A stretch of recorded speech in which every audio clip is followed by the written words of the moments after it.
All right, what's up, guys? In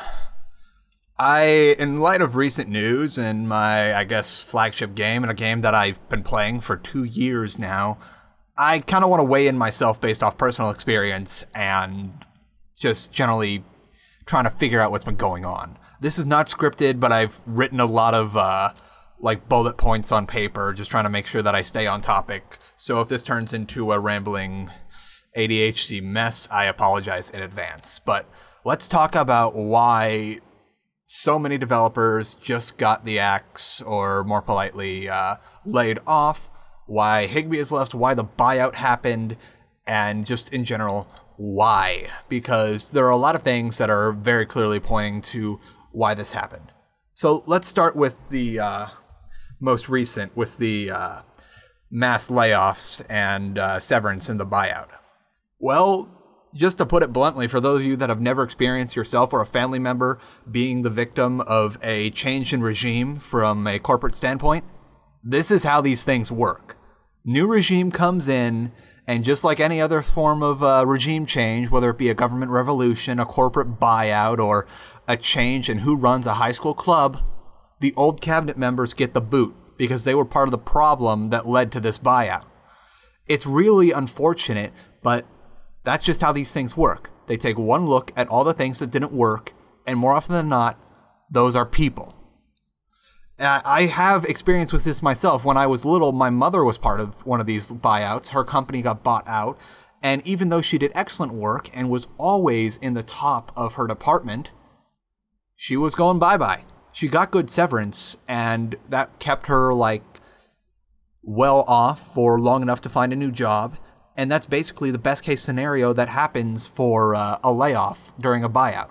As far as I can tell, Daybreak has been really good in trying to take care of their former employees, because severance is happening, no one's denying it. And also, a lot of people have tried to reach out on their social media, which also implies that they're doing it through their private media, or not media, private email channels and such, that they're trying to make sure that their former employees find a place to go. Because I don't know how much you people watch like some of that stuff like Extra Credits Before It Sucked, or read into becoming a game developer as a career, but the average game developer's job lasts about 5 years at tops, or even their whole career at that point. So those of the people in PS2 that stayed so long, they had a really good thing going, and all good things have to end eventually. Now let me get back on topic here. Another example of how this is like really, even though it's bad, it's lenient on the developers of SOE is, let me tell you a little story about the developers of WildStar. Carbine Studios is walking distance from my house. It'd take me about 5 minutes to walk from my house to Carbine Studios. I often passed by their offices as I was walking to my work. As you guys may have read a few months back, Carbine gave the boot to 60 people in a restructuring. This wasn't even a buyout. And as far as I can tell, it was not a gentle affair, because when I was working my shifts, I saw some of the most unhappy, distraught motherfuckers come in for a snack. And it was really sad, because those people looked like they had no idea where to go. As far as I can tell with all the SOE devs, none of them are in full panic mode. None of them are in the mode of, oh God, what do I do now? I just lost my livelihood, because they seem to be taken care of. The severance is not in question, as I repeat myself a lot. And also, I don't know how familiar you guys are with the Southern California area, but just between Orange County, which has recently been taking off, Northern San Diego, and LA County, there are a lot of game development firms that are very frequently, like, in mild interaction with each other through employees and staff.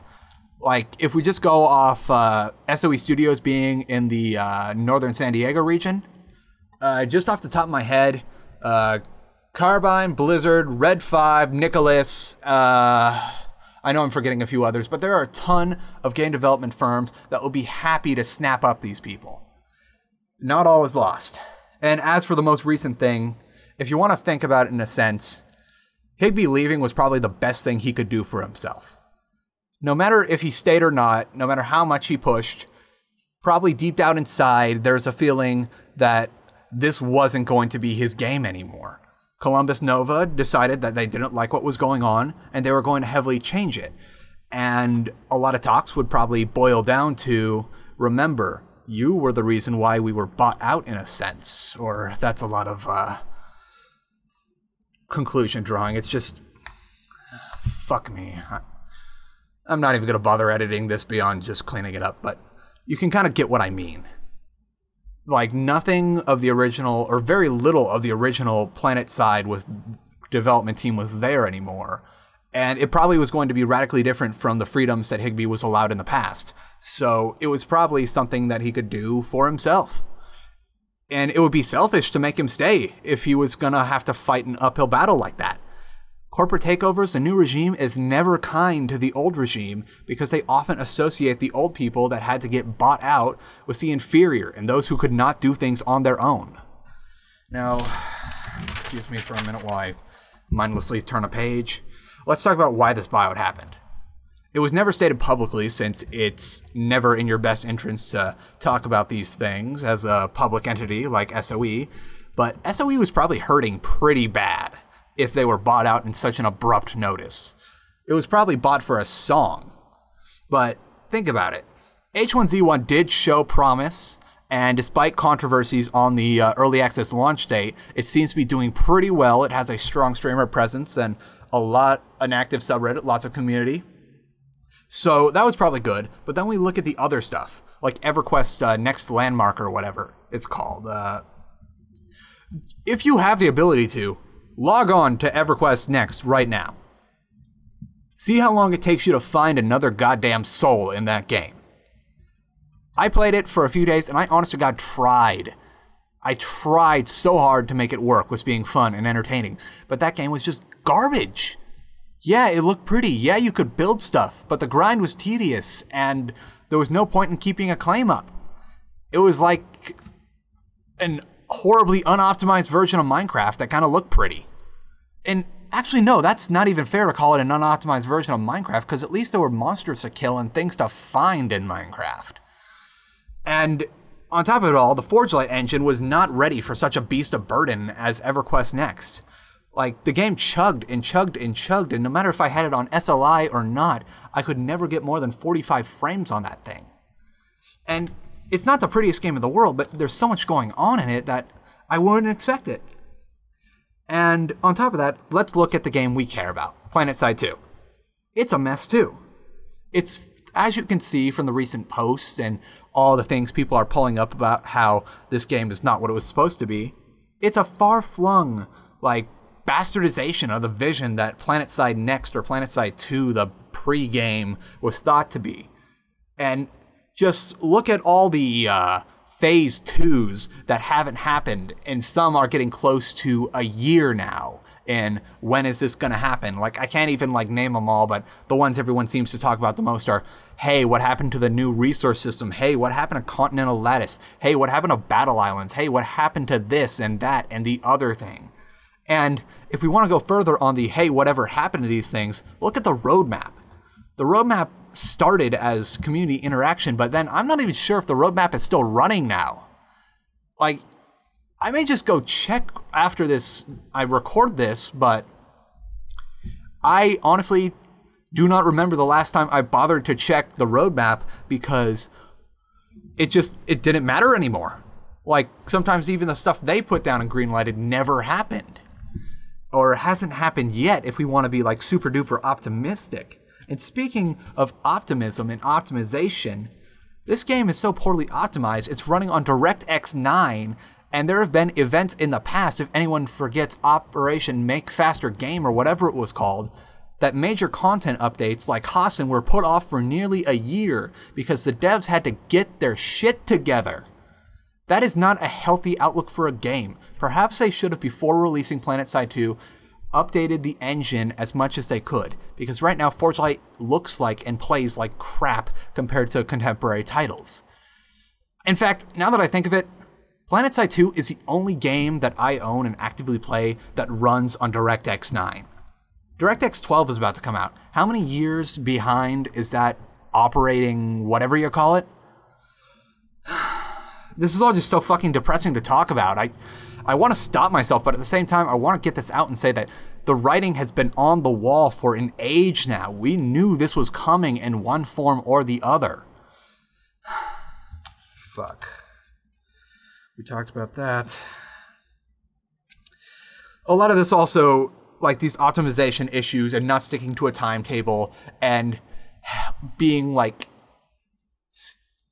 practically spastic and schizoid about updates and such, and constantly putting in new things, forgetting to finish them, and then moving on to other new things. Hell, I have adult ADHD, and I can focus better than this development's direction. And I think part of it stems from SOE listening to their community way too much. There is a happy medium of talk to your community and getting feedback, and then there's listening to every knee-jerk screaming reaction that you can get your ears around until you're constantly changing and reverting things and buffing and nerfing and buffing and nerfing and forgetting about the rest of your game. Now that I think of it, all the last updates in memory that I've seen were all about buffing and nerfing something, or both, because of community outcry. And while a balanced game is a good game, that really stagnated the content. And I don't blame Columbus Nova and Smedley for saying all new content is on the brakes right now, because they need some serious restructuring right now. And I wouldn't be surprised if suddenly a lot of the new devs we have a radio silence policy, or at least a minimal communication policy, because look where it got SOE and Planetside. Think about it. How many times have we whined about something as a community to have SOE swoop in and change it, only for them to earn our ire as it wasn't exactly what every single person imagined? That's not good for game development. The best I can say about my experience in game development is knowing quite a few game developers from various studios, and all of them say, if you listen to your community too much, you're gonna end up hating yourself for it.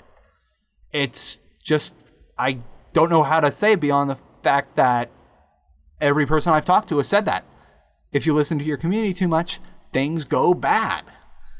And let's see, there was something else that I forgot to write down about this all. Right.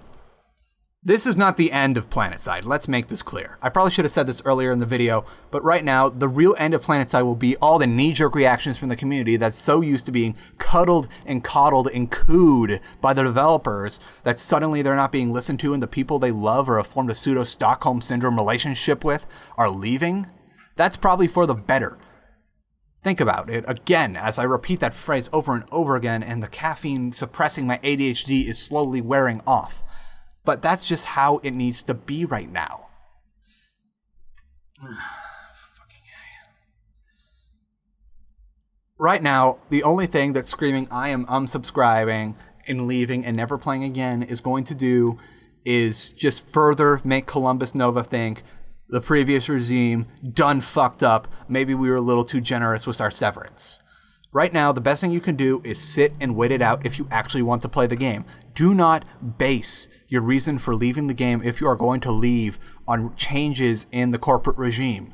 Base it on if you are still actively enjoying the game or not.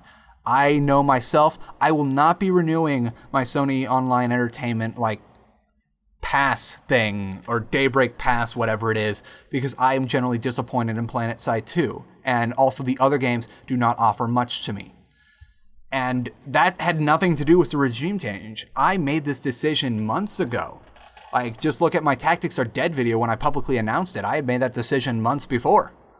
I'm probably not going to put any more money into SOE because I know that my personal investment on entertainment through them is not flourishing. It feels as if I can't play the game because things kept on knee-jerk changing and having me to rethink my personal strategies. And on top of that, for my own hobby and doing YouTube, the reason why I had to cut back on the Art of War in Planetside 2 and the leadership tactics videos is because shit got changed so much and simplified and then overcomplicated and back and forth, and just you don't even know what's going on in the game anymore, made it impossible to make videos. I want to make videos. I have 4 different scripts ready to go that I'm just not ready to record because I don't know if this is going to be relevant by the time I upload it.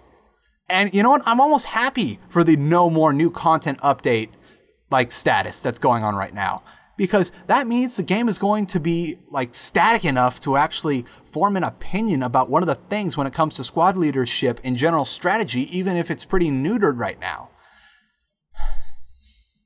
I'm saying too much. I'm saying phrases too much. All right. I hope you got something out of this. This has all been really depressing, but this was coming. SOE was floundering around a lot. Planetside 2 had almost no direction, and this company was ripe for the buying out. This was probably an easy get for Columbus Nova, and right now we can't base any like conjectures or do any sort of theory crafting, because all that's happened right now are the basic things in a corporate takeover. The layoffs have happened. The lead project designer guy has left because he knows that it's no longer his game. And we aren't even done with the takeover because we haven't seen who new is coming in. Right now, we're still in the phase of getting rid of all the bad things, cutting the fat, as extreme as it might be. And fuck it. If you're going to quit the game, but don't base it off the corporate actions. Quit the game because it sucks or it doesn't suck. See you later.